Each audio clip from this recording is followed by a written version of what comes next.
Praise the Lord. आप सभी को जय मसीह की। निशान मंथ के इस 16th डे में मैं ग्रेसी भिंगरा आप सबों का स्वागत करती हूँ। भला शुक्रवार, गुड फ्राइडे। आप सबों को बहुत बहुत बधाई और मैं परमेश्वर पिता का बहुत धन्यवाद करती हूँ। उसके प्रति मैं बहुत आभारी हूँ। बचपन से लेके अब तक उन्होंने जो कुछ भी मेरे ज़िंदगी में किया है, उन तमाम बातों को याद करते हुए मैं अपने परमेश्वर का प्रेज़ करती हूँ और उनके नाम को ऊंचा उठाते हुए मैं कहना चाहती हूँ, यीशु मसीह के जैसे कोई नहीं है। हालेलुया।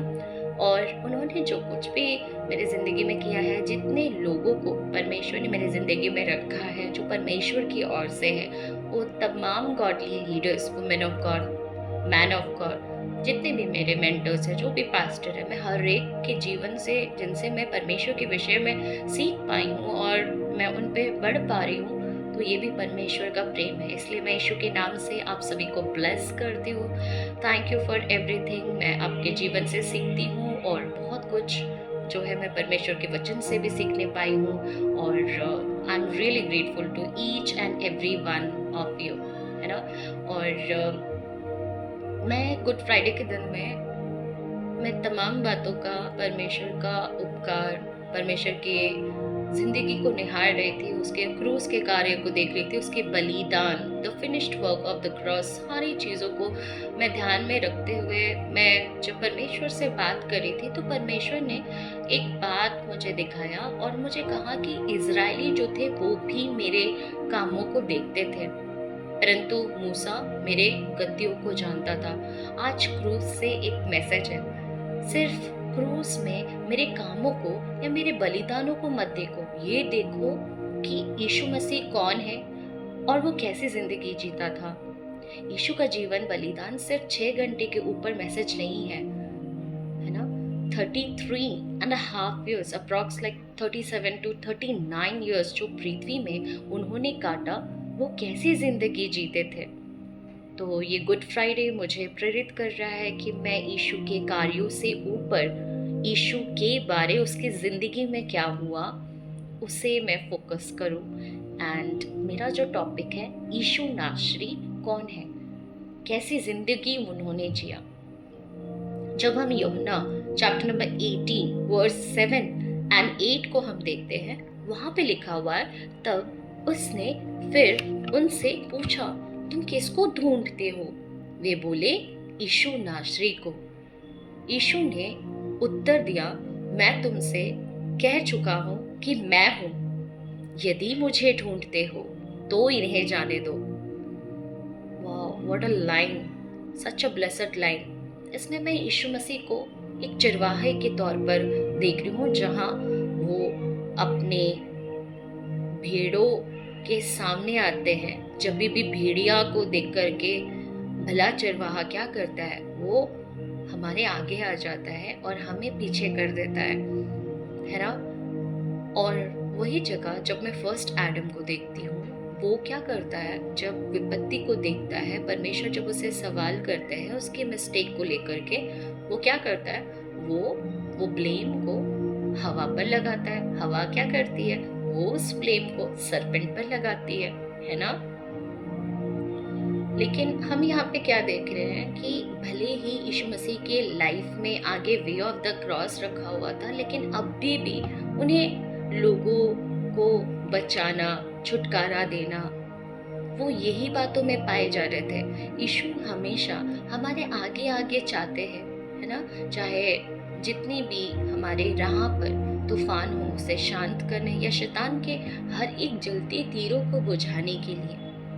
अगर मैं इस जगह पे होती और मुझे अगर कोई पकड़ने के लिए आता, आजकल तो परसिक्यूशन बहुत कॉमन है, तो मैं क्या करती कि मैं अपना अस्तित्व को छुपाती या मैं कहीं भाग जाती या मैं कुछ और मिस्टेक करती अपनी लाइफ में। और जब मुझे पूछा जा रहा होता कि तूने क्या इस तरीके से किया है, तो मैं क्या करती कि जनरली ह्यूमन टेंडेंसी है कि हम ब्लेम किसी और पर शिफ्ट करते हैं। तो मैं भी शायद अपने हस्बैंड, अपने भाई, अपने बहन, अपने पापा, अपने दोस्त के ऊपर डाल देती। लेकिन यीशु को देखे इस पैसेज में, वो चाहता तो चेलों का नाम या चेले की उपस्थिति को वो मिसयूटिलाइज कर सकते थे, बट जीसस शैतान का वेपन शैतान पर इस्तेमाल किया। मुझे ब्लेम शिफ्ट करना बंद करना होगा और मुझे एक्नॉलेज करना सीखना होगा। हम क्या करते हैं, अपनी गलती को छुपाते हैं और सामने वाले की गलती को लाउड करके बताते हैं। ताली कभी भी एक हाथ से नहीं बजता। And this is how we exactly behave like Pharisees.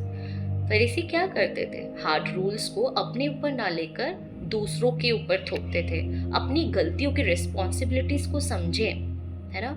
यहाँ पे यीशु मसीह कितना अपने चेलों के विषय में सोच रहा है। इवन लास्ट मोमेंट तक वो उन्हें कवरिंग दे रहे हैं। जिस तरीके से मुर्गी अपने बच्चों को पंखों तले ले लेती है, या वो जानवर, वो तमाम बर्ड्स को देखे, उनकी ममता को देखे, उनकी खासियत देखे, कैसे वो अपने बच्चों को बचाते, उसी तरीके से यीशु मसीह अपने बच्चों की बचाव करते हैं।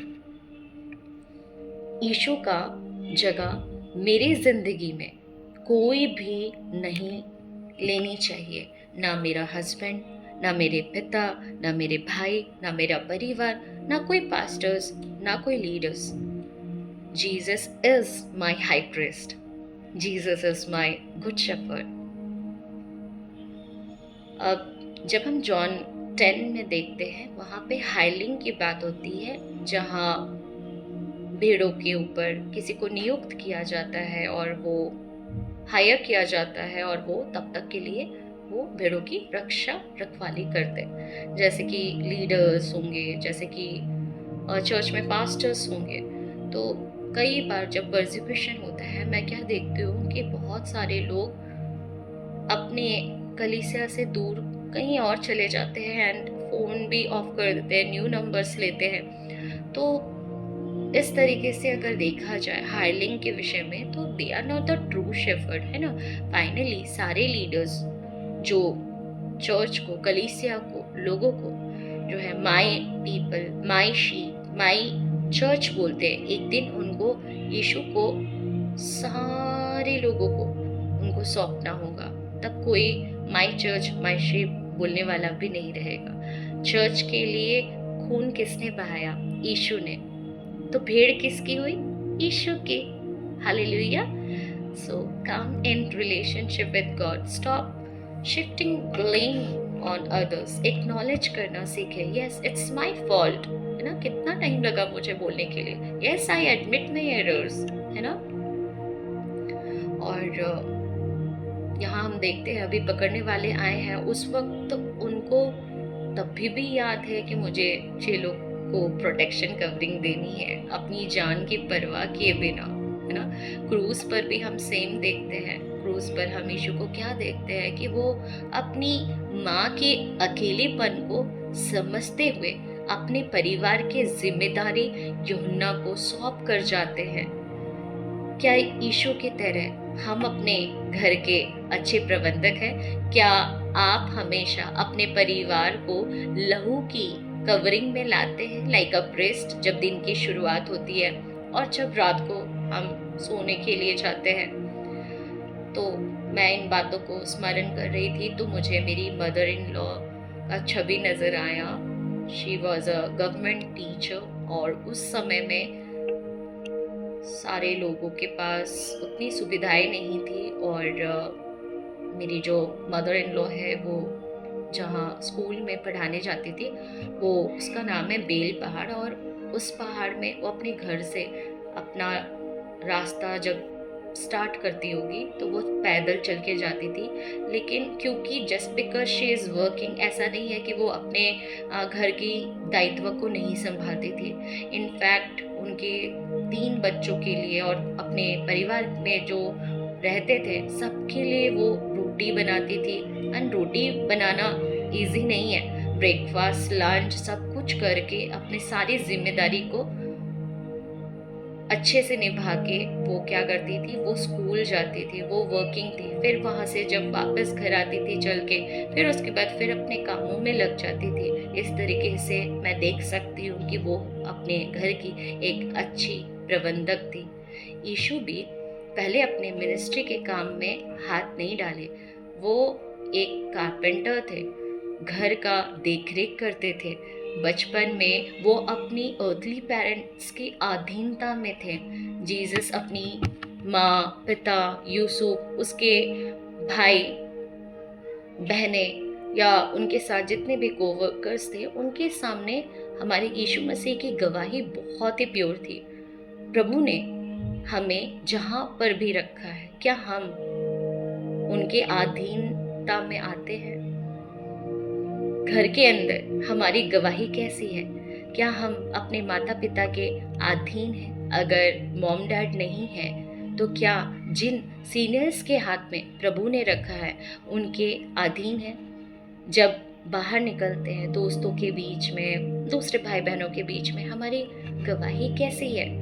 जॉब प्लेस में मेरी गवाही कैसी है? बॉस को मेरे कामों में वफादारी दिखती है?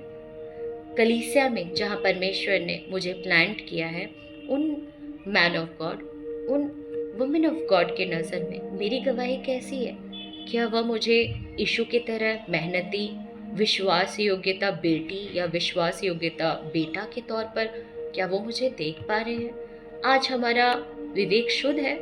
सबसे अधिक अपनी मन की रखवाली कर, विवेक को शुद्ध कर, क्या हम जो हमारे एल्डर्स है उनकी अधीनता में हैं?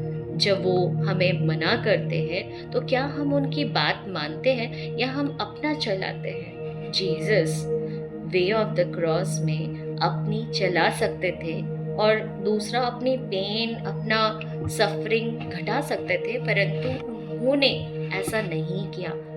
बाकी लोग आज वे ऑफ द क्रॉस में पार्टिसिपेट करने पे होंगे, जुलूस निकलेगा, पर यीशु मसीह कहते हैं इज़राइलियों की तरह मत बनो जिन्होंने मेरे कामों को देखा। सिर्फ यीशु का क्रूस, उसका बलिदान को मत देखो, उसके वर्क्स, उसके कामों को ना देखते हुए बस ये भी जानने की कोशिश करें कि यीशु नासरी कौन है, वो कैसे है, उनको क्या अच्छा लगता है ना? वो कैसे जिंदगी जीता था, किन राहों पर चलता था। जैसे जिंदगी जिया तू मेरे नासरी, जिन राहों पे चला तू मेरे नासरी, जैसे जिंदगी जिया तू मेरे नासरी, जिन राहों पे चला तू मेरे नासरी, उन राहों पे ही चलना है, मुझे तेरे जैसा बनना है, मुझे तेरे जैसा बनना है। जैसे तू लोगों के करीब जाता था, जैसे तू लोगों को समझ पाता था, है ना? वो ऐसे थे, जैसे तू लोगों के करीब जाता था, जैसे तू लोगों को समझ पाता था, समझ पाता था। मुझे ऐसा प्यार करना है, मुझे तेरे जैसा बनना है, मुझे तेरे जैसा बनना है। नासरी यीशु नासरी, नासरी यीशु नासरी, नासरी मेरे नासरी, नासरी यीशु नासरी। अब सब आ गए यीशु नासरी को पकड़ने के लिए।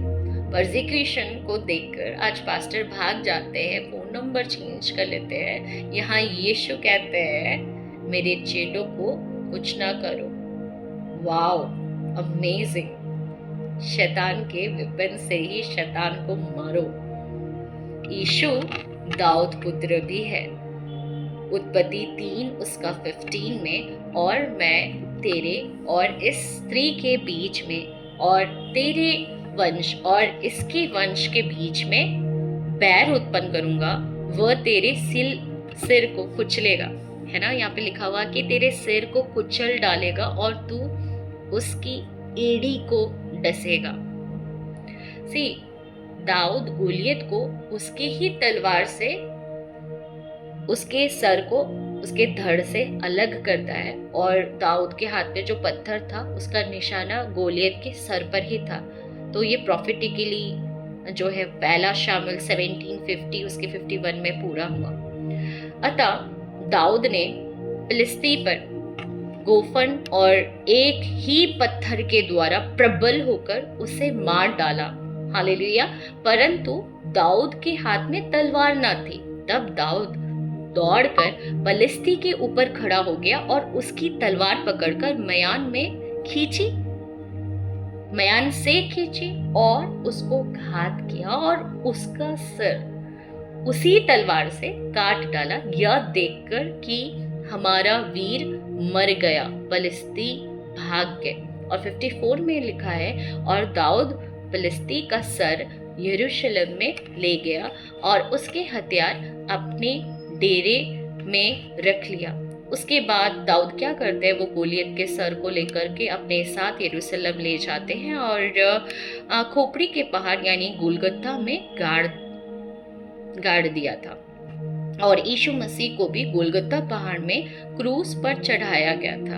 हम उस इमेज को भी हम इमेजिन कर सकते हैं जहाँ पे यीशु क्रूस पर लटकाए गए हैं, और आप उसके ठीक नीचे आप क्या देखोगे, एक छोटा सा स्कल रखा है, और बहुत कोई इसे आदम का स्कल भी कहते हैं। और यहाँ पे मैं क्या देखती हूँ कि गोलियत का स्कल भी वैसे ही वहाँ पे ही गाड़ा गया है। और दाऊद जो था वो यीशु का प्रतीक है, और गोलियत जो है वो शैतान का प्रतीक है। और इसी तरीके से उत्पत्ति 3:15 प्रॉफिटिकली कंप्लीट होता है। यीशु ने क्रूस पर शैतान के सर को उसके धड़ से अलग कर दिया। हालेलुया। शैतान का वेपन शैतान के अगेंस्ट ही यूज करें। और हमें जस्ट रिकॉग्नाइज करने की जरूरत है कि शैतान हमारे जिंदगी में अब कौन सी चाल चलाए। जब हम मत्ती उसका 26 और 51 से हम 52 में देखेंगे, वहाँ पे लिखा हुआ है, तब यीशु के साथियों में से एक ने हाथ बढ़ाकर अपनी तलवार खींच ली और महायाजक के दास पर चलाकर उसका कान काट दिया। तब यीशु ने उससे कहा, अपनी तलवार म्यान में रख ले, क्योंकि जो तलवार चलाते हैं वे सब तलवार से नाश किए जाएंगे। यीशु तलवार चलाने नहीं आए थे, यीशु परमेश्वर के मर्जी को पूरा करने आए थे। Hallelujah. Way of the cross सामने है, और जाते जाते लोगों पर वो दया किया, है ना। उसने उसके कान को हील किया, चंगा किया, जो उसे पकड़ने के लिए आया था। अब ऐसे व्यक्तियों के लिए सोचिए जो आपको पकड़वाना चाहते हैं, आपसे नफरत करते हैं, और कभी वो आपके वेल विशर्स नहीं रहे होंगे। उनके साथ हमारी एटीट्यूड कैसी है, हमारा व्यवहार उनके साथ कैसा है। आज यीशु मसीह को देखे, जाते जाते वो उसे भी हील करता है, दया दिखाता है, फॉरगिव करता है, रिलीज करता है अपने लोगों को। Praise God. आज जो हम पकड़वाते हैं, हमसे जो घृणा करते हैं, जलते हैं, नेगेटिव बातें हमारे विषय में करते हैं, हमें क्या यीशु से जो माफ़ी पाई है, जो प्रेम हमने पाया है, क्या वही माफ़ी, वही प्रेम, वही दया क्या हम उन लोगों पर रिलीज कर पाते हैं? आज सिर्फ क्रूस में लटका यीशु को ना देखे, उसकी आगे की जिंदगी को देखे। वो 3 चेले अपने साथ अंतिम यात्रा में यीशु उन्हें गत्समनी बाग में लेकर के जाता है ताकि वो वहाँ पे प्रार्थना करे। और यीशु प्रेयर के इम्पोर्टेंस को बताते हुए वो कहते हैं, प्रार्थना करो कि तुम परीक्षा में ना पड़ो। और फिर उसके बाद वो अपनी पर्सनल प्रेयर करने के लिए पिता के साथ चले जाते हैं। और वहाँ से जब वो वापस आते हैं तो वो क्या देखते हैं, वो चेलों को सोते हुए पाते हैं, और पतरस उनमें से एक था और वो वहाँ पे सोया हुआ था, है ना। हमारी प्रार्थना जीवन कैसी है? जो प्रार्थना नहीं करते हैं वो पतरस की तरह तलवार उठाएंगे। और जो प्रार्थना करते हैं वो यीशु के तरह सताने वालों का सामना कर पाएंगे। हालेलुया। फर्स्ट एडम गार्डन में अनाज्ञाकारिता में गिरा, लेकिन सेकंड एडम यीशु आज्ञाकारिता से शैतान को हरा दिया। हालेलुया। पिता के करीब जाकर प्रार्थनामय जीवन से बल प्राप्त करके शैतान द्वारा लाए गए रुकावट से बच निकला। Praise God. जब भी हम प्रभु की उपस्थिति में नहीं चलेंगे, हम पतरस की तरह तलवार उठाएंगे, फिजिकली नहीं पर जुबान की तीखी शब्द है ना, वो भी तलवार रेजर ब्लेड से कम नहीं है जब वो हम दूसरों पर चलाते हैं। जब हम राजा नबूकदनेस्सर के जीवन को देखेंगे, जब तक वो किंग पैलेस में था तब तक वो वहाँ पे राज कर रहा था। आप भी खुदा की उपस्थिति में पापों के ऊपर आप राज कर पाओगे, शैतान की शक्तियों के ऊपर आप राज कर पाओगे। जैसे ही राजा नबूकदनेस्सर घमंड में गिरा, प्रभु की उपस्थिति से वो बाहर चला गया। वो उसके बाद वो कैसे दिख रहा था, उसके बाल बिखरे हुए, उसके नाखून लंबे लंबे। हम भी ऐसे ही दानवों की तरह हम बिहेव करते पाए जाएंगे। डेविल का बिगेस्ट स्कीम आज 2026 में है हमारे प्रार्थना जीवन के ऊपर हमला करना। आज हम सबकी प्रार्थना में जीवन कैसी है, वो कितनी तक लास्ट करती है? क्या वो 5 से 10 मिनट ही है? और जब हम प्रार्थना करते हैं, बाइबल रीडिंग करते हैं, क्या उस वक्त हमें नींद आती है? आदम ईडन गार्डन में परमेश्वर की उपस्थिति में डर गया जब वह पाप में गिरा और वो परमेश्वर से छुप रहा था। यीशु गत्सेमनी बाग में जब वो व्याकुल था, वो परमेश्वर से नहीं छिपा, वो परमेश्वर के पास गया। आज मुझे क्या करने की आवश्यकता है? परमेश्वर से ना छिपे, परमेश्वर के पास जाए। यीशु ने कहा तलवार मयान में रख ले। स्पिरिचुअल वॉरफेयर कैसे जीता जाता है, आज यीशु से सीखे। शांत था वो, पलट के बोल सकता था, यदि तू परमेश्वर का पुत्र है क्रूस से नीचे उतर के देख।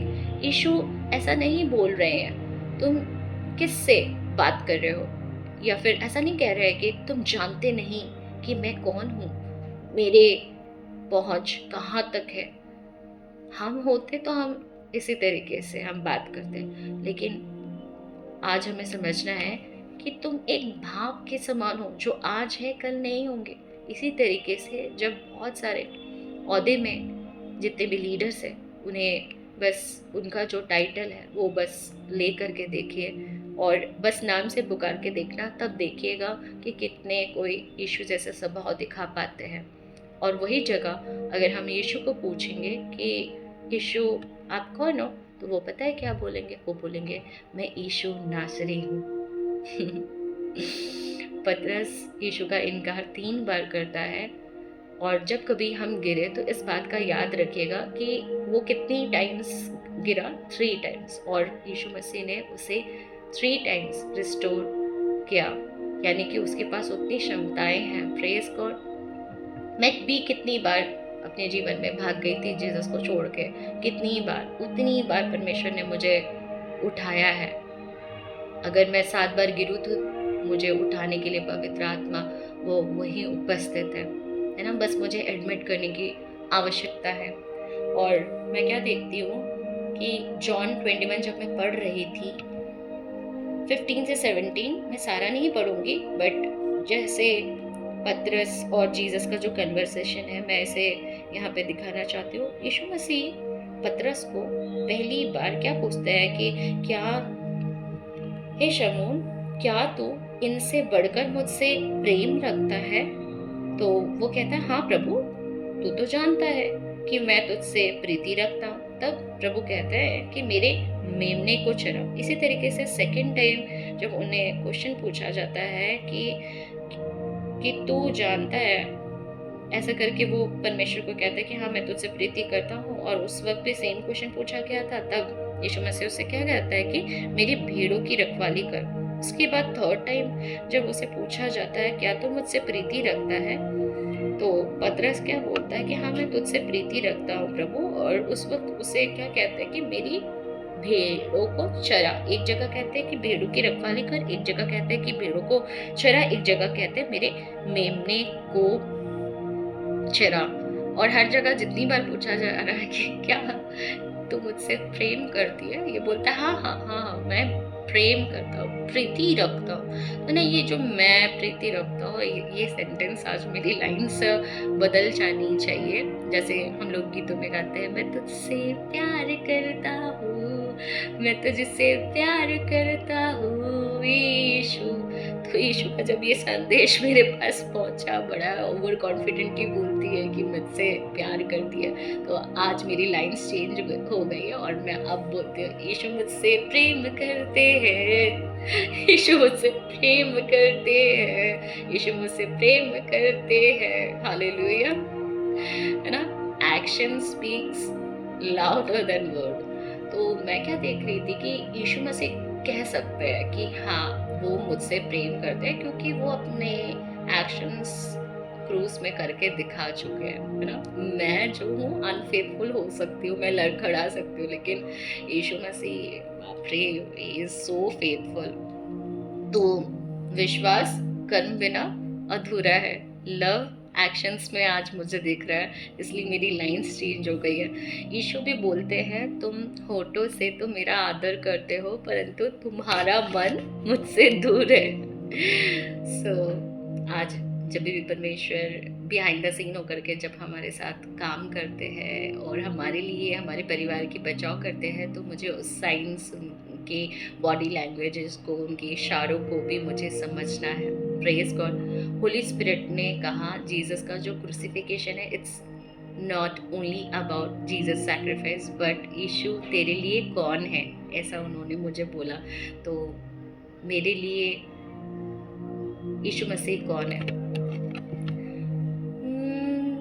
मेरे लिए तू आया, मेरे लिए तू जिया, मेरे लिए मरा जी उठा,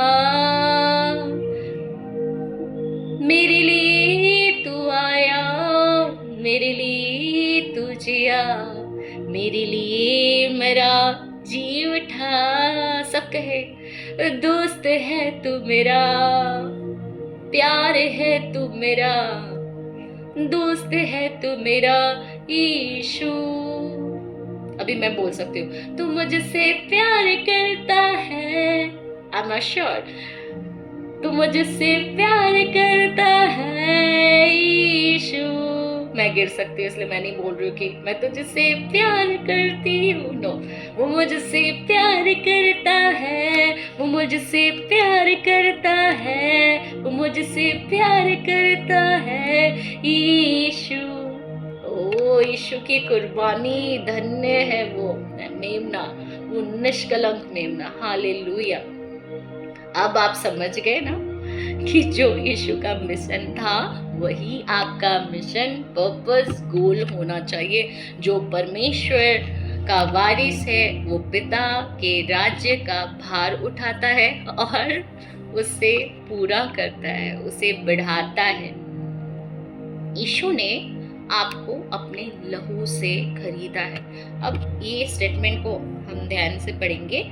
John chapter number 21 verse number 18। मैं तुमसे सच सच कहता हूँ, पतरस को कह रहे हैं, जब तू जवान था तो अपनी कमर बांधकर जहाँ चाहता था वहाँ फिरता था। यहाँ पे मैं अपने आप को बहुत अच्छे से इमेजिन कर पा रही हूँ कि मेरी लाइफ कैसी थी। परंतु जब तू बूढ़ा होगा तो अपने हाथ फैलाएगा और दूसरा तेरे कमर बांधकर जहाँ तू ना चाहेगा वहाँ तुझे ले जाएगा। सी, आज हम सब जान गए हैं कि यीशु ने अपने लहू के दाम से हम सबको खरीद लिया है। हम पर अब अपना हक नहीं है। आप अब अपनी मनमानी नहीं कर सकते, आप अपने लिए नहीं जी सकते। आप मुझे राइट स्पिरिट पे लीजिएगा, हम अपने परिवार के लिए नहीं जी सकते। फर्स्ट हमें गॉड के लिए जीना है ना। वो हमारे लिए मरा। यीशु के लिए मरना इजी है, लेकिन यीशु के लिए जीना और कंटिन्यू यीशु के लिए करते रहना, इट्स टफ, बट परमेश्वर ने हमें ऑलरेडी हमें सहायक अर्थात पवित्र आत्मा दिया है। जब आप बूढ़े हो जाओगे आपकी दांत जड़ जाएगी, तब भी हमें यीशु की इच्छाओं पर चलते जाना है और उसकी मर्जी पर हमें अपना जीवन व्यतीत करना है। जो प्रभु कहे वही करो, है ना। और जब हम यूहन्ना 21 के 18 और 19 में हम देखें, हमने क्या देखा कि पीटर अपना नहीं चला सका। उसके बाद जब ये स्टेटमेंट हुआ, जब उसने अपनी जिम्मेदारी ली और प्रभु ने जो भी उसे बोला कि मेरे पीछे हो ले, वो उसके पीछे हो लिया, है ना। सो पतरस के लिए पहले तो मेमने का वर्ड आया है कि मेमने को चरा, उसके बाद ही कोई व्यक्ति भेड़ की रखवाली कर पाएगा। प्रभु पहले थोड़े थोड़े बातों में हमें परखते हैं। जब बहुत सारे मेमने जैसे लोग हमारे ज़िंदगी में आते हैं तो हम किस तरीके से उन्हें क्या हम राइट काउंसलिंग दे पाते हैं। प्रभु यीशु मसीह का जो कोई वचन पूछता है उसके बारे में डाउट्स या क्वेश्चंस हमें पूछते हैं, तो कई बार बहुत सारे लोगों को मैंने देखा है कि वो उन्हें विथ ग्रेस या फिर विथ लव उन्हें नहीं समझा पाते हैं। और जब 5 टाइम से ज़्यादा कोई पूछता है तो इंसान की लिमिटेशन बहुत कम होती है, तो वो चिढ़ के जो है उसे बताना नहीं चाहता है, फ्रस्ट्रेट होकर के फिर वो आंसर देना चाहता है। तो जब हम पवित्र आत्मा से पूछेंगे तो वो हमें बहुत अच्छे से सिखाता है। हालेलुया।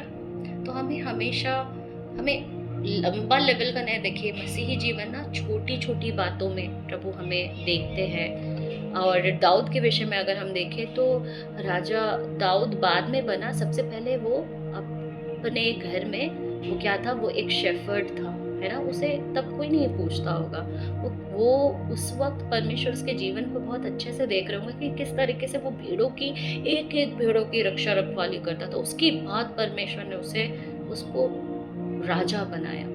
और मूसा का भी मैं सेम देखती हूँ कि वो भी अपने फादर इन लॉ के अधीनता में था, यित्रो के अधीनता में था, उसकी भेड़ों को वो चरा रहा था और कितने अच्छे से वो केयर कर रहा था। तो प्रभु उससे मुलाकात करने आते हैं और उसे कॉलिंग देते हैं। और मूसा की कॉलिंग क्या थी, उसका जन्म पृथ्वी में क्यों हुआ था। जितने भी इजरायली लोग मिस्र में फंसे हुए थे, उनका रिहाई के लिए प्रभु ने मूसा को बुलाहट दी थी। हालेलुया। तो प्रभु क्या यहाँ पे मैं क्या देखती हूँ कि जो लोग पैशनेट है ना परमेश्वर के सोल के लिए, यीशु के राज्य के लिए, और दूसरा कुछ नेम स्टेटस फेमस होना है, ये सब चीज़ों में जो ध्यान नहीं देते, परमेश्वर उन लोगों को ना बहुत माइटिली इस्तेमाल करता है। अब जो मेमना को ही चरा नहीं पा रहा होगा तो वो भेड़ों को तो चरा ही नहीं सकता है इस पैसेज के थ्रू से। और जब तक मेमना को चराने के लिए प्रभु हमें देता है, जब तक हम वो लर्निंग सेम लेसन्स बार बार आता जाएगा, लर्निंग जब तक नहीं लेंगे, उसमें हम जब तक इक्विप्ड या ट्रेंड नहीं हो जाएंगे, तो वो बार बार वो पढ़ाव जो है परमेश्वर की ओर से आता जाएगा, ताकि एक दिन तो मैं परफेक्ट हो जाऊं and then I will become the warrior of Christ, और आगे जो कुछ भी है मैं किंगडम माइंडेड हो जाऊं, है ना। तो क्रूस में आपके साथ क्या हुआ है और अब यीशु नासरी आपके जीवन से क्या चाहते हैं, ये कॉइन का दो पहलू है। मैं फिर एक बार बोलती हूँ, यीशु में आपके साथ क्या हुआ, यीशु में जब आप आए उस क्रूस में आपके साथ क्या हुआ है, और यीशु नासरी आपके जीवन से अब इस मोमेंट, इस टाइम, आपकी जिंदगी एट प्रेजेंट की बात करें, वो क्या चाहते हैं। तो अपना मनमानी हम नहीं कर सकते। यीशु कहते हैं कि मैंने तुझे लहू के दाम से खरीदा। और पतरस को यीशु क्या कर रहे थे, उसे याद दिला रहे थे कि तू अपने जवानी के समय में इधर उधर भाग रहा था, इधर उधर अपनी चला रहा था, लेकिन अब तो वैसे लाइफ नहीं जी सकता। क्रूस का कार्य तो हो गया है, इट्स फिनिश्ड। अभी आपको क्या देखना है, आपकी जिंदगी उस क्रूस से किस तरह ताल्लुकात रखती है। मुझे अपनी जिंदगी खुदा के सामने, खुदा के लोगों के सामने सेम प्योर लाइफ जीना है। मेरे भेड़ों को चरा, यानी कि और उसके बाद कहता है कि मेमने को भी चरा। तो हर एक एज ग्रुप में प्रभु हमें चाहते हैं कि हम काम करें, चाहे वो बच्चे हैं, यूथ है, चाहे वो ओल्ड एज है। अब ओल्ड एज में मैंने देखा है बहुत लोगों को आँखों की रोशनी कम होती है, वो लोग बाइबल नहीं पढ़ पाते हैं, तो आप उनको छोटे-छोटे इनिशिएटिव लें। उनके फ़ोन में आप ऑडियो बाइबल ऐप आप डाउनलोड कर सकते हैं। आप अगर उनके पास फ़ोन नहीं है तो आप स्वयं, अगर वो आपके घर में पाए जाते हैं तो आप खुद उनके लिए बाइबल रीडिंग कर सकते हैं, ताकि वो उसी वचनों को सुने और उनको आशीष मिले और उनका फेथ इंक्रीज़ हो। हमें छोटी-छोटी बातों को ध्यान देना है, हमें लोगों को एनकरेज करना है। परमेश्वर के बहुत सारे ऐसे वचन हैं जिससे एक इंसान का होप बढ़ता है, तो हमें परमेश्वर के यीशु मसीह की तरफ से हमें उनके लिए उनके हृदयों में प्रभु का बीज को हमें डालना है। और वर्शिप सॉन्ग जैसे हजार स्तुतियों के गीत, उसको हम देखेंगे तो उसमें बहुत सारे परमेश्वर के फुल ऑफ बाइबल्स वर्सेस है, जिसके थ्रू से एक व्यक्ति परमेश्वर को आराधना दे सकता है ना। तो इसी तरीके से परमेश्वर ने जहाँ पे भी आपको रखा है, जिन टेरिटरी में आप पाए जा रहे हो, वहाँ पे जो है आपकी कनेक्शंस को मैं रीच आउट नहीं कर सकते, तो वहाँ पे आपको ही खड़ा होना है। आप अगर प्रीचिंग करना नहीं जानते हैं तो आप भजन संहिता से आप स्टार्ट कर सकते हो। उसमें प्रेजिंग्स भी होते हैं, उसमें प्रेयर्स भी होते हैं, बहुत डिलीवरेंस प्रेयर है, बहुत सारी चीज़ों में मदद वाला प्रेयर है। और इसी तरीके से आप उनके बीच में आप प्रेयर करिए, आप भी प्रेयर करिए, है ना। तो जैसे कि मैंने कहा कि मैं आपके कनेक्शंस को रीच आउट नहीं कर सकती, और परमेश्वर अगर आप खड़े होंगे, नहीं खड़े होंगे, तो परमेश्वर का राज्य कैसे बढ़ेगा। अब पवित्र आत्मा द्वारा यीशु नासरी जैसे काम करना, उसके उद्धार के कामों को हमें व्यर्थ जाने नहीं देना। यीशु नासरी तो चले गए, अब नेक्स्ट यीशु को खड़ा होना है जो हमारे अंदर से कार्य करेगा, है ना। तो परमेश्वर कहते हैं, क्या तू वो वेसल बनेगी, क्या तू मेरे लिए आदर का पात्र बनेगी, क्या तू मेरे बोझ को उठाएगी। याद करे वो साइमन कुरेनी को, वहाँ पे वो किस तरीके से परमेश्वर यीशु मसीह का क्रूस उठाते हुए देखेंगे। वो यीशु का चेलों में से नहीं था, वो कोई यहूदी नहीं था। चेले सब लास्ट मोमेंट में एम मौके पे वहाँ से चले गए थे, यहूदी लोग सब भाग गए थे। यीशु के अपने लोगों ने उन्हें ठुकराया। तो प्रभु यहाँ पे क्या दिखा रहे हैं, एक जेंटाइल, एक अन्य जाति खड़ा हो गया प्रभु के लिए। प्रेज गॉड, प्रोफेसीज पूरा हुआ। यीशु सिर्फ यहूदी के लिए नहीं मरा, वो अन्य जातियों के लिए भी मरा, और यहाँ से स्टोरी चेंज हो जाती है। यीशु कहते हैं, यदि तुम चुप रहोगे पत्थर चिल्ला उठेंगे। आज हम प्रभु की गवाही देने के लिए हमें उठ खड़े होना है, हमें वर्शिप के लिए, परमेश्वर के वचन के लिए। अगर हम खड़े नहीं होंगे, यीशु मसीह फिर जो तैयार है वो उन्हें अप्रोच करेंगे।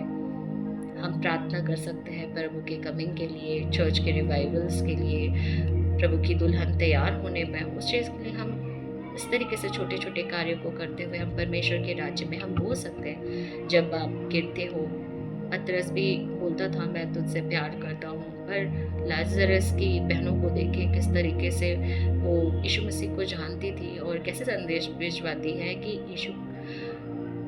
यीशु तू जिससे प्यार करता है वो बीमार है ना। कितनी अच्छी स्टेटमेंट है। मैं तेरी हूँ नहीं बोले, तू मेरा है। हालेलुया। प्रभु मैं तुझसे प्रेम नहीं, तू मुझसे प्रेम करता है। प्रभु देख मैं तेरे लिए क्रूस उठा रही हूँ, ऐसा ना बोले, बोलो प्रभु देख तेरा पवित्र आत्मा के द्वारा तेरा क्रूस को मैं उठा के चल पा रही हूँ। स्वयं में हमें मरना होगा, स्वयं का इनकार करना है, अपना क्रूस उठाना है। हम खुद की ताकत से ये सब हम नहीं कर पाएंगे।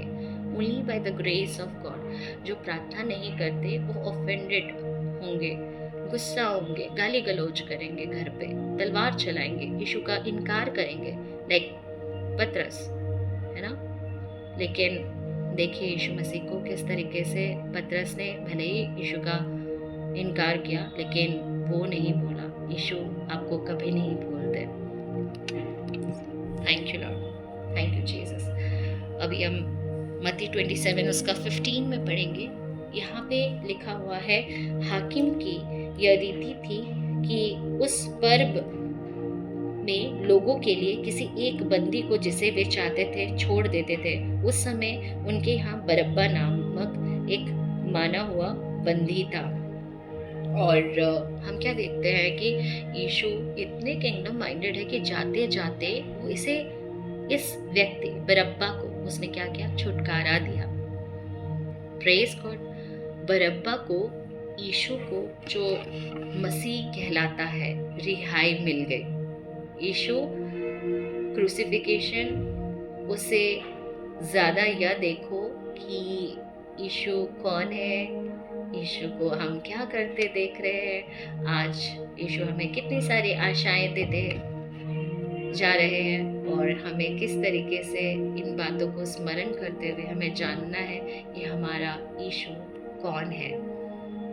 यीशु आपकी स्थिति में किस तरीके से आपको रोशनी दे रहे हैं, होप दे रहे हैं, है ना, अपना प्रेम दिखा रहे हैं। आपके दर्द में परमेश्वर किस तरीके से मरहम पट्टी लगाता है। ये सारी बातें हम जब बाइबल के इन कैरेक्टर्स की स्टडी कर रहे हैं तो हम क्या देखते हैं, हर जगह यीशु ने किसी को हील करते हुए देखा, किसी को माफ़ करते हुए देखा, किसी को रिस्टोर करते हुए देखा, किसी को छुटकारा देते हुए देखा। तो ये हमारे यीशु नासरी है।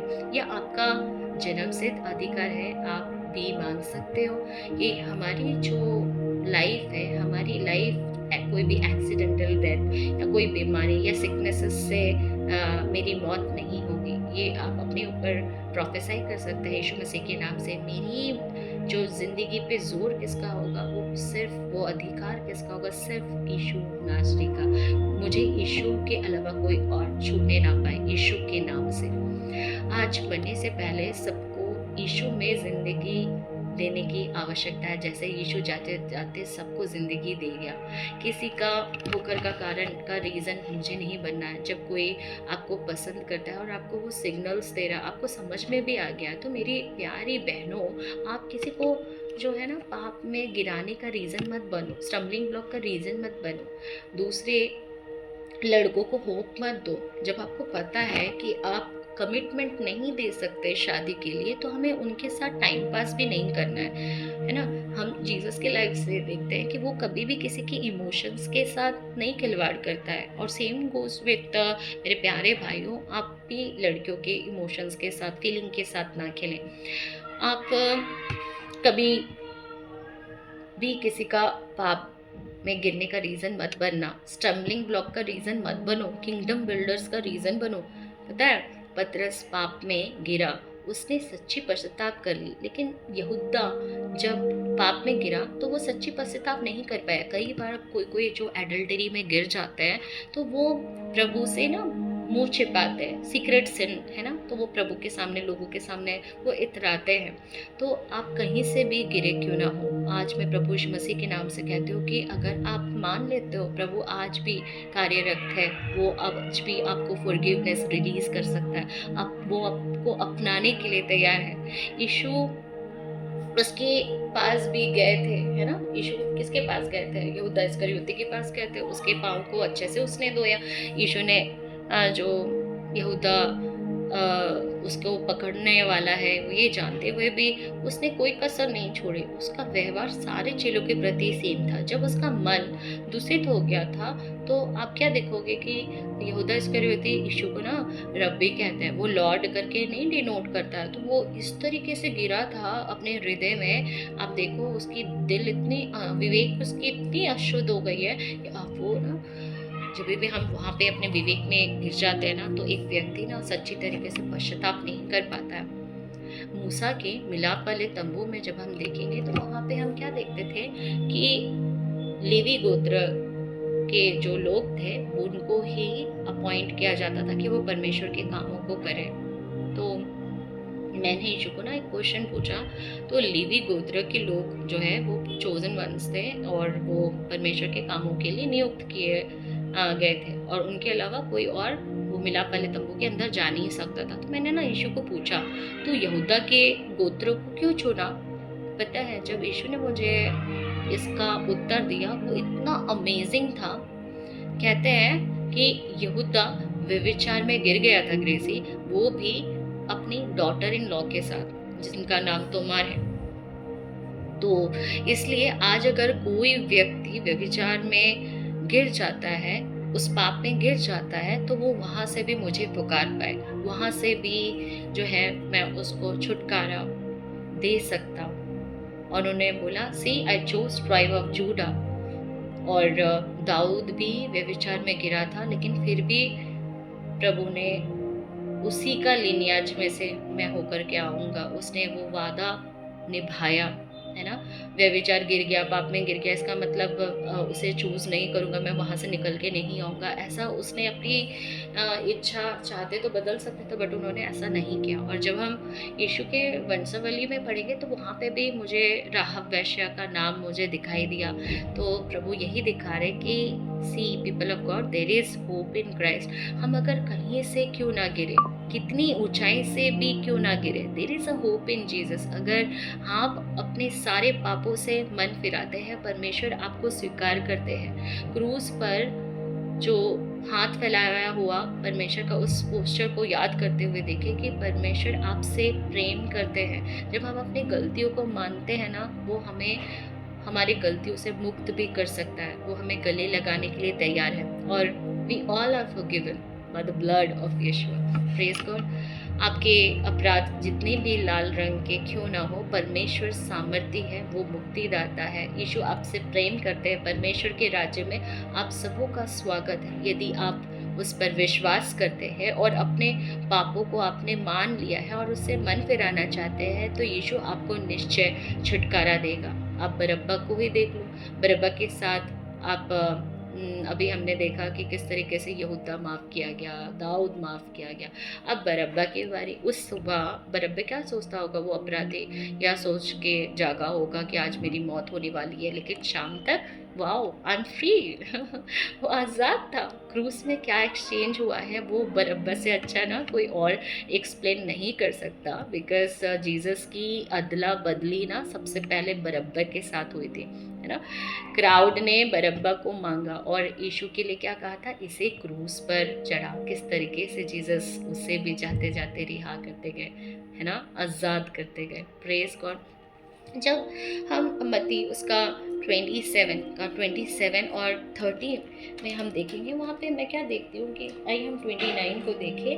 वहाँ पे लिखा हुआ है, यीशु को ना कांटों का मुकुट गूंथ कर उसके सिर पर रखा और उसके दाहिने हाथ में सरकंडा दिया और उसके आगे घुटने टेककर उसे ठट्टों में उड़ाने लगे और कहा, हे यहूदी के राजा नमस्कार, और उस पर थूका और वही सरकंडा लेकर उसे सिर पर मारने लगे। तब मुझे यशाया का उस 53 चैप्टर में यीशु मसीह के बारे में जो लिखा हुआ है, मुझे वो याद आया। कितना जोर से सरकंडा लगा होगा, उसके स्कल को कैसे, उसके फेस कैसे डैमेज किया गया होगा, कैसे कुचला गया होगा यीशु हमारे लिए। Praise God. तो फेस किस चीज़ को दर्शाता है पता है, एक व्यक्ति का पर्सनालिटी, एक व्यक्ति का जहाँ कहीं पे भी नाम धराई हुआ है। मैं आपको एक गुड न्यूज़ देना चाहती हूँ, यीशु ना हमारे लिए कांटों का ताज पहने और उसके सर में जो है लोगों ने सरकंडा लेकर बड़ी ज़ोर से मारा, तो वहाँ से भी ब्लीडिंग हुई है यीशु की। हम उस लहू को अपने जीवन में अप्लाई कर सकते हैं। जब कभी भी हमारी नाम धराई होती है, जब कभी भी आपको एंजाइटी वाला हमला होता है, पैनिक अटैक होता है, आपको डर लगता है, आप यीशु का वो सर से वो जो खून बहा था, उस लहू को आप अप्लाई कर सकते हो। हमें बस डेविल का वेपन को समझना है, हमें समझना है कि वो किस तरीके से हमारे जीवन में कार्य करता है। जैसे दाऊद ने क्या किया था, उसने गोलियत की तलवार से ही उसके सर को उसके धड़ से अलग किया था। और यीशु के जो हम वॉरियर्स हैं, हमें उसी तरीके से डेविल के वेपन को समझो। क्या वो कौन सी वाली वेपन भेज रहा है, डिप्रेशन की, एंजाइटी की, कौन सी, स्ट्रेस की, है ना। ये सारी चीज़ों को हमें क्या करना है, उस जगह पे देखिए यीशु ने उपाय किया है। यीशु के उस लहू को अप्लाई करिए जो ऑलरेडी आपके लिए बहाया गया है ना। अगर आपकी माइग्रेन इश्यूज़ है, फेशियल पैरालाइज किसी को होता है, साइनस इश्यूज़ है, इन ये स्कल की एरियाज है ना, तो स्कल इशू का डैमेज किसके लिए हुआ, मेरे लिए, आपके लिए। हालेलुया। और मैं जब देखती हूँ जेनेसिस चैप्टर नंबर 3, मैं वहाँ पे क्या देखती हूँ कि आदम और हवा जब गलती करते हैं ना, तो परमेश्वर ने उनके लिए कहा, और वह तेरे लिए कांटे और उटकारे उगाएंगी, ये पृथ्वी के बारे में कहा गया। और तू खेत की उपज खाएगा और अपने माथे के पसीने की रोटी खाया करेगा और अंत में मिट्टी में मिल जाएगा, क्योंकि तू उसी में से निकला था, तो मिट्टी तो है और मिट्टी ही में फिर मिल जाएगा।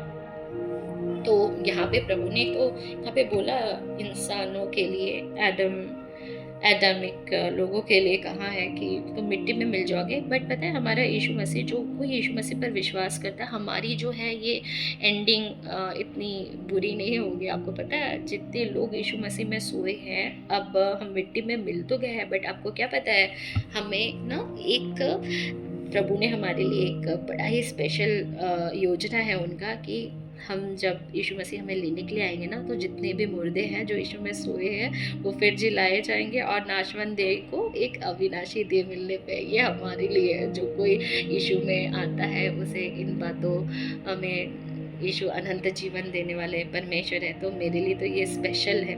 और पता है क्या, वर्ल्ड के लिए हो सकता है उनके लिए स्ट्रगलिंग्स होगी, उनके जीवन में ऐसे कांटे कटारे ऐसे आ सकते हैं राह में, पता है। लेकिन मुझे क्या मिला, मुझ पर प्रभु की अनुग्रह हुई है। मैं जानती हूँ कि मुझे इतनी स्ट्रगलिंग करने की ज़रूरत नहीं है। मेरे लिए परमेश्वर ने फेवर्स रखे हैं, मेरे लिए अनुग्रह है। हालेलुया। तो इसी को मैं जब देख रही थी, अब्राहम भी जीसस को क्या बोलते थे कि ही इज माय प्रोवाइडर, या फिर हिब्रू में कहे तो कवेनेंट वाली नाम को लेते हुए यहोवा यीरे। पता है अब्राहम का प्रबंधक जो था, एक मेढ़ा अपने सींगों से ही एक झाड़ी में फंसा हुआ था। हालेलुया। मेरा सामने आगे बोल रहा है, मैंने तेरे सारे बोझ को ले लिया है, तो फ्री होकर जा, आजाद होकर के जा। आदम की तरह मेहनत अब करने की जरूरत नहीं है। मेहनत करके खून पसीना बहाएगी तभी तुझे रोटी मिलेगी, ये भी आपको जरूरत नहीं है। तो जितने कोई जो जॉब करते हैं उनके लिए मैं बोलना चाहूँगी कि आप अपने काम में जब आपको ब्लेसिंग्स आपको नहीं मिल रही होगी और सीनियर्स आपको बहुत खटाते होंगे, तो आप परमेश्वर से ना परमेश्वर का अनुग्रह और मनुष्य का अनुग्रह मांग सकते हैं। ये आपका जन्मसिद्ध अधिकार है ना। Praise God. देखिए प्रभु ने आपके लिए कितनी सारी आशीषें रखी है। पता है यीशु में मेरे लिए बहुत सारी आशीष है, बस मुझे ढूंढने की ज़रूरत है। हालेलुया। Praise God. और यीशु मसीह को भी देखिए कि गत्समनी बाग में यीशु का पसीना खून की तरह पृथ्वी पे टपक के गिरता है। तो जो बोला गया था ना आदम को कि तुझे पसीना मेहनत करेगा तो पसीना की रोटी आपको खानी होगी, तो यहाँ पे भी ये मेरे लिए फ्री हो चुका है। मैं फ्री की गई हूँ।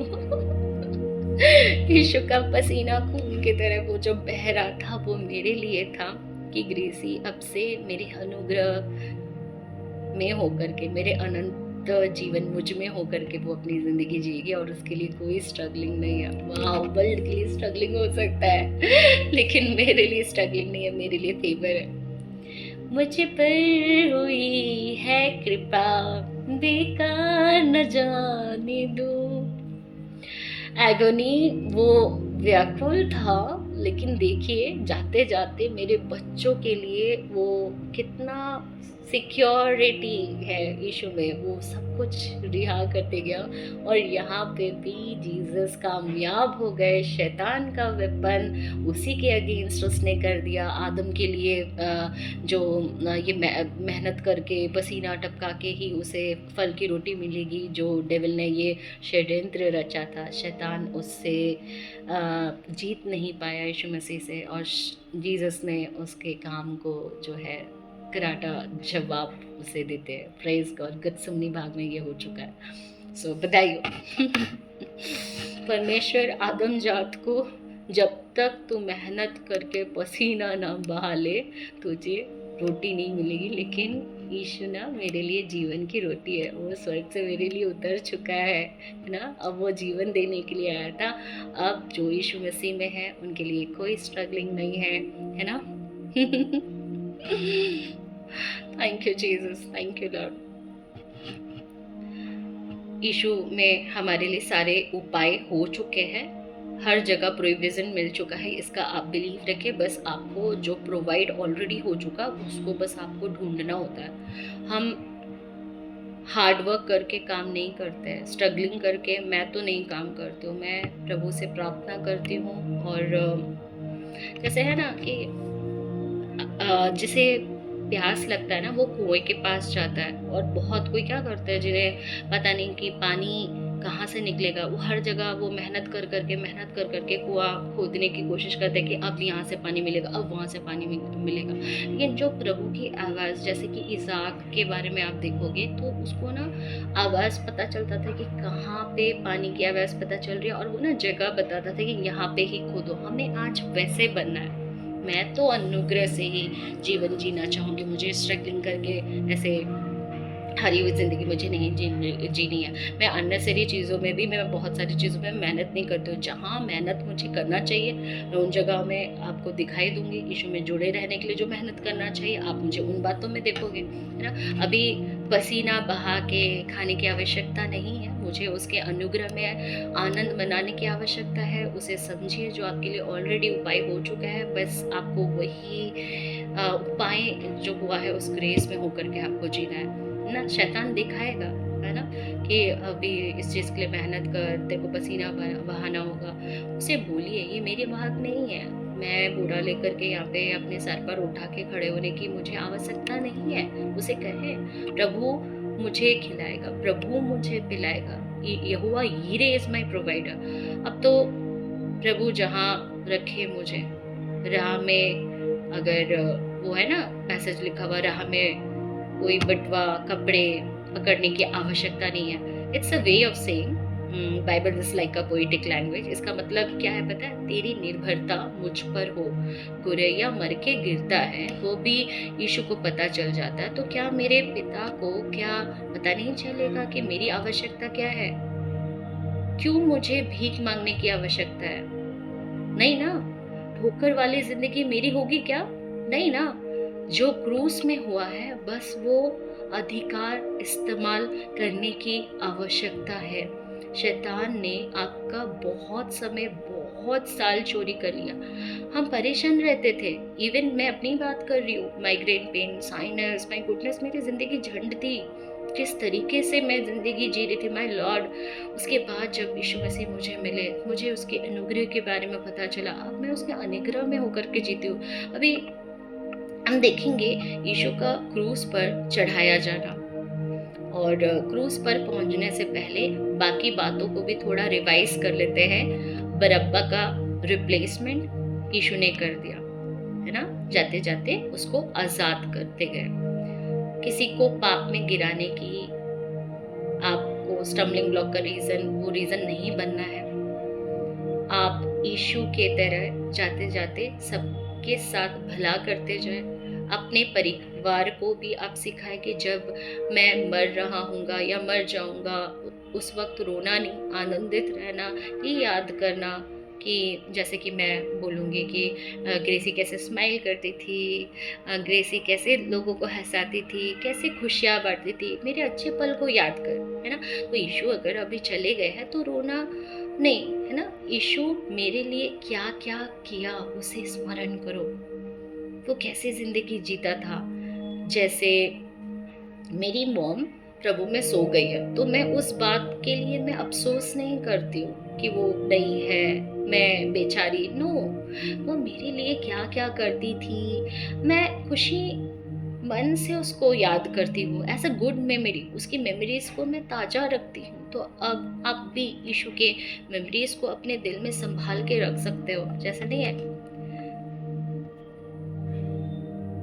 अपने दिल में मैंने इसको छुपा के रखा है। अपने दिल में मैंने इसको छुपा के रखा है। तेरा कलाम है चिराग मेरी राहों की रोशनी। तेरा कलाम है चिराग मेरी राहों की रोशनी अपने दिल में मैंने इसको छुपा के रखा है। यीशु की बातें, कलाम की बातें, उसकी प्रॉमिसेस अपने अंदर छुपा के रखे। इमोशनल मत हो क्रूस को देखकर, पर राइटली आप इसे लेने की कोशिश करें। बाकी ये सब चर्चेस में नहीं बताया जाएगा। यीशु का पकड़वाए जाने से कोलकाता तक सब बताएंगे, लेकिन जो अधिकार आपको ऑलरेडी मिल चुका है उसके बारे में बहुत कम लोग हैं जो आपको रोशनी में लाएंगे, है ना। उफ सिस्टर, आपने कितने सारी बातों में हमें फ्री कर दिया। Thank you Holi spirit.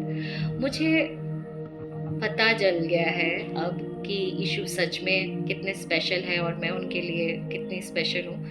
यीशु में मेरे लिए कितनी सारी आशीष है। मुझे बस टिंग टॉन्ग बटन को टैप करके ब्लेसिंग बस बटोरने की आवश्यकता है। भर भर के अपने झोलियों को भर के जाए, अपने लिए, अपने परिवार के लिए, अपनी कलीसिया के लिए, दूसरों के लिए, दोस्तों के लिए आशीष का रीज़न बने। जो आशीषें आपको मिली है आप दूसरों को बताएं, है ना। बरअब्बा की बात हो गई है, कितने कोई अब शिमोन कुरेनी के तरह यीशु के क्रूस को उठाने के लिए तैयार है। और जैसे पतरस को यीशु क्या कहते हैं कि तू अपनी जवानी के दिन में जैसा जीना चाहता था वैसा तू जी रहा था, लेकिन क्या अब तू मेरे लिए क्रूस उठाने के लिए तैयार है? क्या तू मेरे मार्गों में चलने के लिए रेडी है? क्या है वो मार्ग? क्या है वो मार्ग? देखिए हम 37 में देख लेते हैं क्या है वो मार्ग। अब देखें, यीशु के रास्ते में बहुत सारे कांटे आए, बहुत सारे धोखा आए, लोगों ने उनका ठट्टा उड़ाया, उसको सरकंडे से मारा गया, है ना, उस पर थूका गया। तो ये जीसस की लाइफ है। आपको जब आप जीसस में आते हो आपको बहुत सारा रिजेक्शंस मिलेंगे, बहुत सारे लोग आपको हेट करेंगे, उसके नाम के कारण दुख उठाना होगा, बहुत कोई को परसिक्यूशन का सामना करना पड़ेगा जो उसके सच्चे चेले हैं, है ना। और ये मार्ग यीशु के लिए जो आज दुख उठा रहा, मैं आप सभी को सल्यूट करते हो यीशु के नाम से और अप्रिशिएट करते हो, मैं इनकरेज करते हो कि आप जो कुछ भी कर रहे हैं प्रभु में, कोई भी मेहनत आपका बेकार नहीं जाएगा। लोग आपको थूकेंगे, आपका मजाक उड़ाएंगे ना। जो कुछ भी जीसस के साथ हुआ, जिस तरीके से उनका मजाक बन रहा था, हम देख सकते हैं इसको 39 से 42 वहाँ पर लिखा हुआ, आने जाने वाले सिर हिलाकर उसकी निंदा करते थे और यह कहते थे, हे मंदिर के ढाने वाले और 3 दिन में बनाने वाले, अपने आप को तो बचा। यदि तू परमेश्वर का पुत्र है तो क्रूस पर से उतर आ। इसी रीति से प्रधान याजक और शास्त्री और पुर्निया समेत ठट्ठा कर करके कहते थे, इसने औरों को बचाया और अपने आप को नहीं बचा सकता। यह तो इज़राइल का राजा है। अब क्रूस पर से उतर आए तो हम उस पर विश्वास करेंगे। आज भी लोग यीशु मसीह के इस क्रूस के गाथा को और क्रूसिफिकेशन को इस तरीके से मजाक उड़ाते हैं। जब हाई प्रीस्ट प्रायश्चित बलिदान रेगिस्तान में लेकर जाते थे और जिन रास्तों से उनको लेके जाना होता था वो बहुत ही स्पेशल रास्ता हुआ करता था, एक साकरा मार्ग होकर के से लेकर के जाते थे ताकि कोई भी वो बलिदान वाला मेमना को रास्ते में मार ना दे। और उसे आज विया डोलोरोसा के नाम से जाना जाता है। ये एक स्पेशल गली है। और क्या आप इस नैरो गेट से होकर चलने के लिए तैयार है? यीशु पूछ रहे हैं। और पता है क्या, ये जो साकरा मार्ग है ये कैसे दिख रहा है, इसके बारे में यीशु मसीह ने ऑलरेडी कहा है। मत्ती 7 उसका 13 से 14, सकेत फाटक में प्रवेश करो क्योंकि चौड़ा है वो फाटक और सरल है वो मार्ग जो विनाश की ओर ले जाता है, और बहुत सारे लोग हैं जो उससे प्रवेश करते हैं। क्योंकि सकरा है वो फाटक और कठिन है वो मार्ग जो जीवन को पहुंचाता है। कौन है वो जीवन? यीशु मसीह, है ना। और थोड़े हैं जो उसे पाते हैं।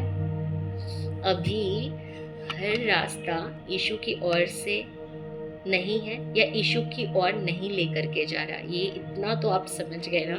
इस रास्ते में बने रहने के लिए कितनी बार आपको यीशु की तरह वो प्याला पीना होगा, मेरी इच्छा नहीं वरन तेरी इच्छा पूरी हो। विया डोलोरोसा कैसा दिखता है? ये वही रास्ता है जो प्रभु यीशु मसीह ने मत्ती 7 उसका 13 से 14 में कहा। पिता तक पहुंचने के लिए मिलाप वाले तंबू का जब हम डीप स्टडी करेंगे तो वहाँ पे हम क्या देखते हैं कि अति पवित्र स्थान में प्रवेश करने के लिए वहाँ पे 3 फाटक हुआ करते थे। पहला फाटक का नाम था मार्ग, दूसरा फाटक का नाम सत्य, तीसरा फाटक का नाम जीवन। अब यीशु मसीह कहते हैं मार्ग, सत्य, जीवन मैं ही हूँ। अब वो ये नहीं है, इसलिए यीशु मसीह ये अपने ऊपर एड्रेस कर रहे हैं कि अब तुमको मिलाप वाले तंबू के वो 3 रास्ते जो है वो मैं ही हूँ। अब तुम्हें पिता से अगर मुलाकात करनी है कि मेरे द्वारा होकर के ही तुम्हें उन रास्तों में जाना होगा। आप जीसस को ये कहते हुए नहीं सुने कि मार्ग, सत्य, जीवन मैं भी हूँ। उसने कहा मार्ग, सत्य, जीवन मैं ही हूँ, है ना। यीशु को समझने के लिए 3 चाबी का इस्तेमाल करना होगा। ध्यान से सुने, आपको सत्य दरवाजा को ढूंढना है और सारे दरवाजे एक जैसे दिख रहे हैं, उसमें से यीशु वाला दरवाजा खोज निकालना आपके लिए सबसे बड़ा चैलेंज है, सबसे बड़ा टास्क है। वही दरवाजे पर आपको फोकस रखना है और हम ऐसे करेंगे तो वो रास्ता आपको पक्का परमेश्वर पिता तक लेकर के जाएगा। सभी तो यीशु के लिए बोल रहे हैं ना। आज के ज़माने में देखो, अभी के युग में देखो, अभी के समय को समझो कि सब तो यीशु के लिए बोल रहे हैं, है ना। लेकिन कौन सच में व्यक्तिगत रूप से यीशु के द्वारा है, यीशु की आवाज़ में बोलता है। यीशु वाले मार्ग में सत्य वाली चाबी ज़रूर मिलेगी। मैं फिर एक बार कहती हूँ, यीशु वाले मार्ग में सत्य वाली चाबी आपको ज़रूर मिलेगी। जीवन भी मैं नहीं दे सकती, यानी कि ग्रेसी आपको जीवन नहीं दे सकती, बाकी लोग आपको जीवन नहीं दे सकते। तो उसके लिए राइट प्लेस कौन है? Yeshu Nasari. After the order of Melchizedek order, Jesus is my high priest. अब हम थोड़ा सा रिवाइज जल्दी कर लेते हैं। डिसाइपल्स को क्या करना होगा? उसे यीशु जैसे चरवाहा करता था अपने लोगों का, उसी तरीके से एक शेफर्डिंग हार्ट मुझे प्रभु से मांगना है।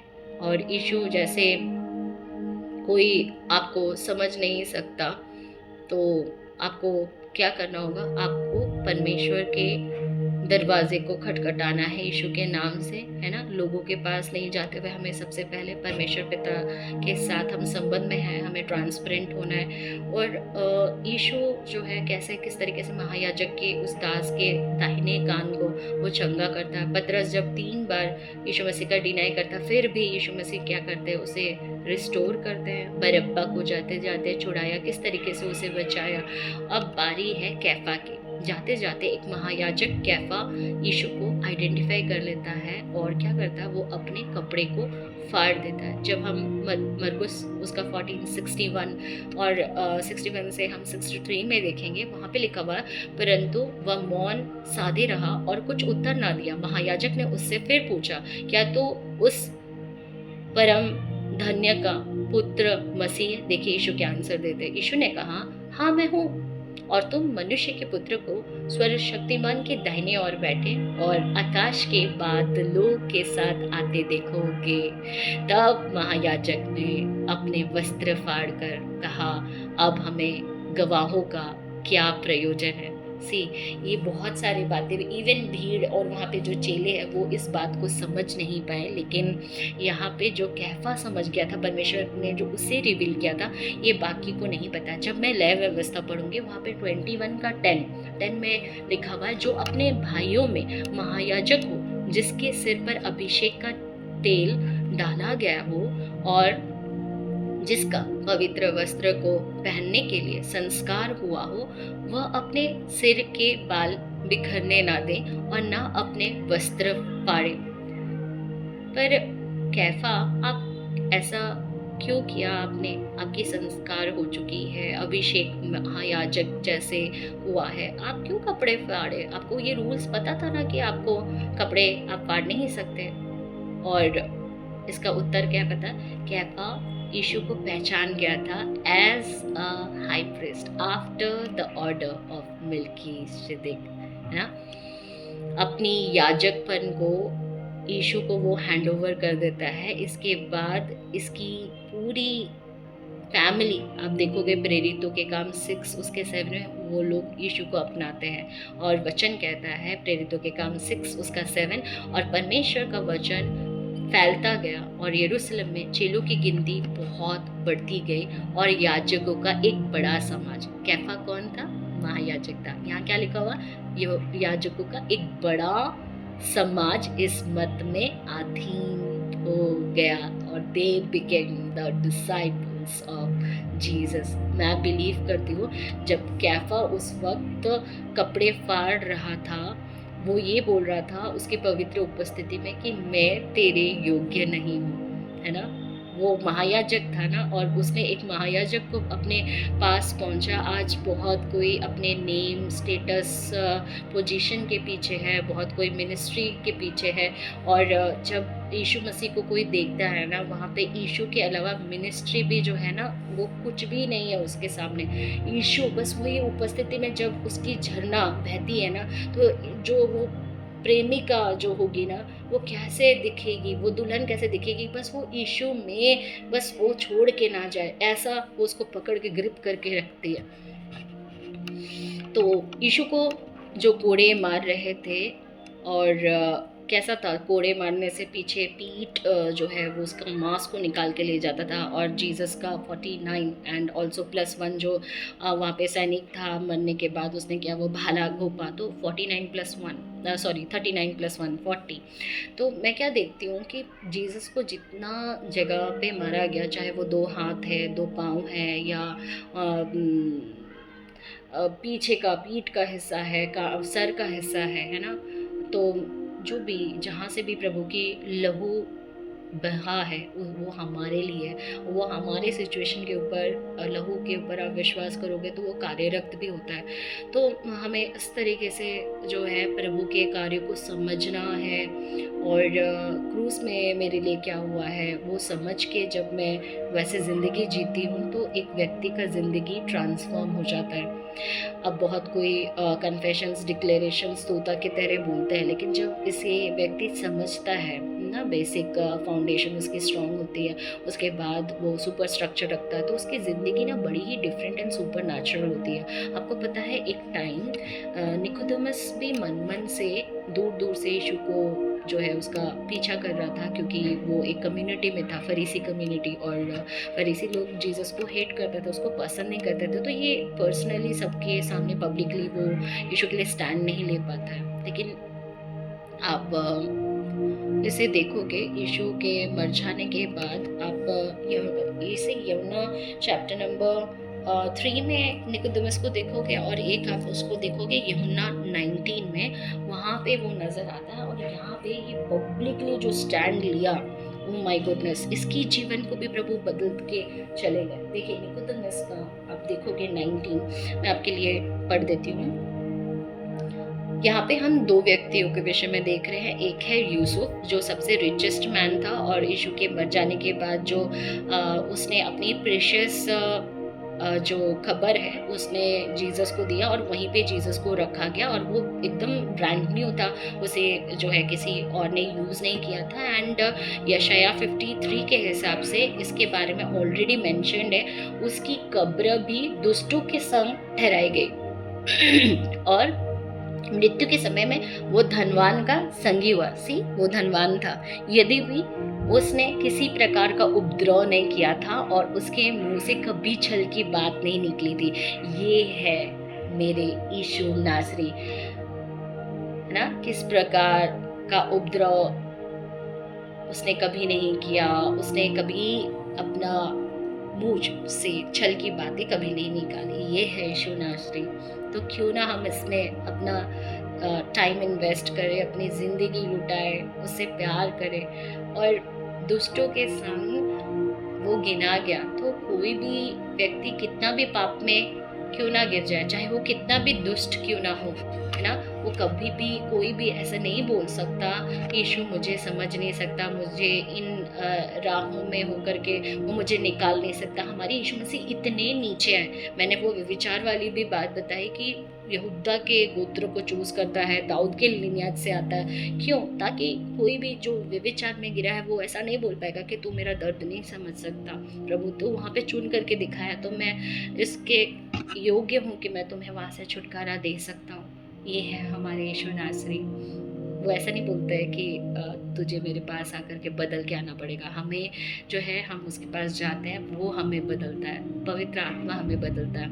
तो उसने दूसरों के लिए भी दुख उठाया है ना। चाहे आप कहीं से भी कितनी ऊंचाई से क्यों ना गिरे हो, प्रभु यीशु मसीह यहाँ पे दिखा रहे हैं कि हर एक के ऊपर जो है परमेश्वर उसे किस तरीके से अपने राज्य में लाना है। देखो, निकोदेमुस तो पब्लिकली स्टैंड नहीं ले पाता था, है ना, लेकिन लास्ट में हम देखते हैं जॉन में कि निकोदेमुस भी जो पहले यीशु के पास रात को गया था, 50 सेर के लगभग मिला हुआ गंधरस और एलवा ले आया। तब उन्होंने यीशु का शव लिया और यहूदियों के गाड़ने की रीति के अनुसार उसे सुगंध द्रव्य के साथ कफन में लपेटा।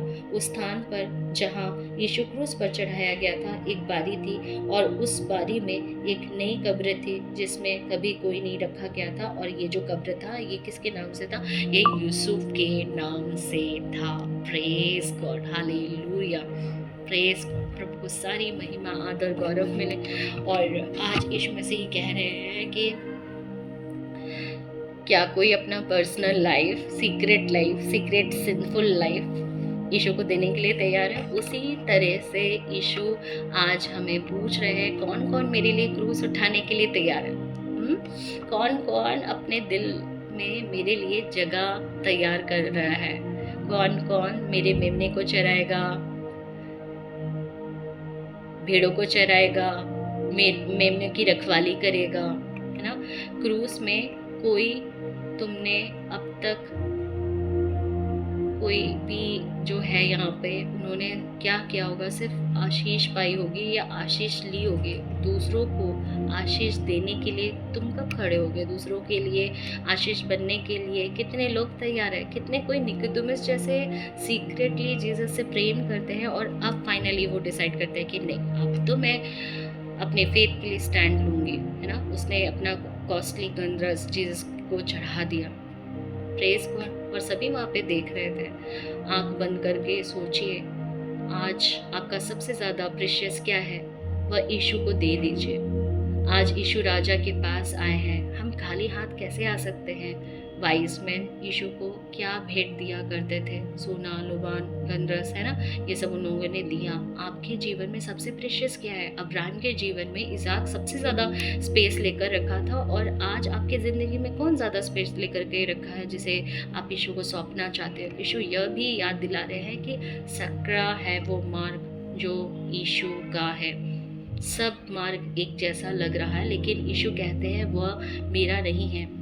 यीशु जहाँ वास्तविक तौर से वास कर ही नहीं रहा, प्रभु मुझे दिखा, मुझे आज छोड़ना है उस मार्ग को। Praise God. और फिर मैं आपके लिए पढ़ देती हूँ मत्ती 7:13-14। सकेत फाटक से प्रवेश करो, क्योंकि चौड़ा है वो फाटक और सरल है वो मार्ग जो विनाश की ओर ले जाता है, और बहुत सारे लोग हैं जो उससे प्रवेश करते हैं। क्योंकि सकरा है वो फाटक और कठिन है वो मार्ग जो जीवन को पहुंचाता है, और थोड़े हैं जो उसे पाते हैं। प्रभु के साथ थोड़े ही है। अर्थ में ये कैसा दिख रहा है? इट्स लाइक अ विया डोलोरोसा। असली तौर पर जब हम साकरा मार्ग से जाते हैं, यीशु टेस्ट लेते हैं, और तभी शैतान आएगा आपको उस साकरा मार्ग से आप नहीं एंट्री कर पाओ।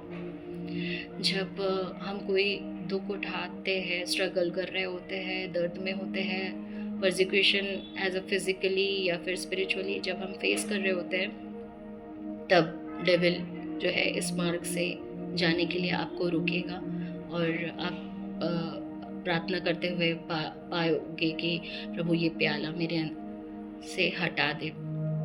लेकिन आज मुझे क्या सीखने को मिला?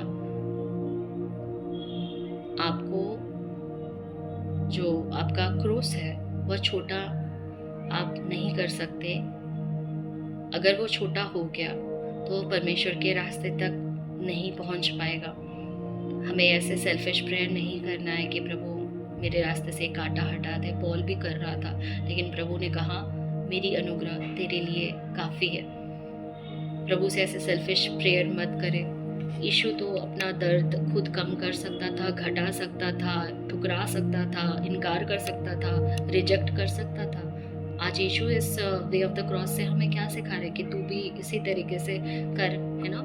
जैसे मत्ती 26:53 में लिखा हुआ है, क्या तू नहीं समझता कि मैं अपने पिता से विनती कर सकता हूँ और वो सरदूत के 12 सेनाएं दल से अधिक मेरे पास अभी उपस्थित कर देगा।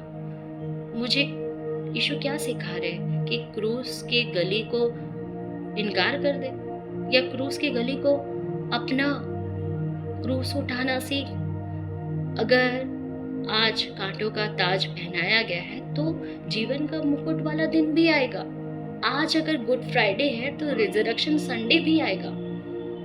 आज अगर मुझे कब्र में बंद किया जा रहा है, शर्ट कर दिया जा रहा है, तो पिता उस पत्थर को हटाने के लिए वहीं उपस्थित है। यूसुफ के भाइयों ने उसे पिट में गिराया, लेकिन वहां से छुड़ाने वाला, निकालने वाला कौन था? हमारे यीशु मसीह। परसिवरेंस के उस पार मेरा ब्लेसिंग्स, मेरा यीशु इंतजार कर रहे हैं। खुदा का रूह बताएगा, खुदा का रूह सिखाएगा, खुदा का रूह की तुम सुनना रास्ता सकरा है। खुदा का रूह बताएगा, खुदा का रूह सिखाएगा, खुदा की रूह की तुम सुनना रास्ता सकरा है। चलो चलिए यीशु के साथ, आओ थामे यीशु का हाथ। Hallelujah, hallelujah, hallelujah, hallelujah. बतेरे आएंगे, कहेंगे हम तुम्हारे हैं, खुदा की बात तुम सुनना रास्ता सकरा है। बतेरे आएंगे, कहेंगे हम तुम्हारे हैं, खुदा की बात तुम सुनना रास्ता सकरा है। चलो चलिए यीशु के साथ, आओ थामे यीशु का हाथ। Hallelujah, hallelujah, hallelujah, hallelujah. खुदा की बरकत तुम पर हो, खुदा की रहमत तुम पर हो। दुआएं हम सब की ले लो, रास्ता सकरा है। खुदा की बरकत तुम पर हो, खुदा की रहमत तुम पर हो। दुआएं हम सब की ले लो, रास्ता सकरा है। चलो चलिए यीशु के साथ, आओ थामे यीशु का हाथ। Hallelujah, hallelujah, hallelujah, hallelujah. Yeshu ने कहा रास्ता सकरा है, उसी रास्ते से प्रवेश करो जो कठिन है, और वो मार्ग जीवन तक पहुंचाता है, और थोड़े ही है जो उसे पाते हैं। और ये आप प्रभु के रूह से, अनुग्रह से उसे पाने पाओगे यीशु के नाम से। परमेश्वर आपको आशीष दे। आमीन।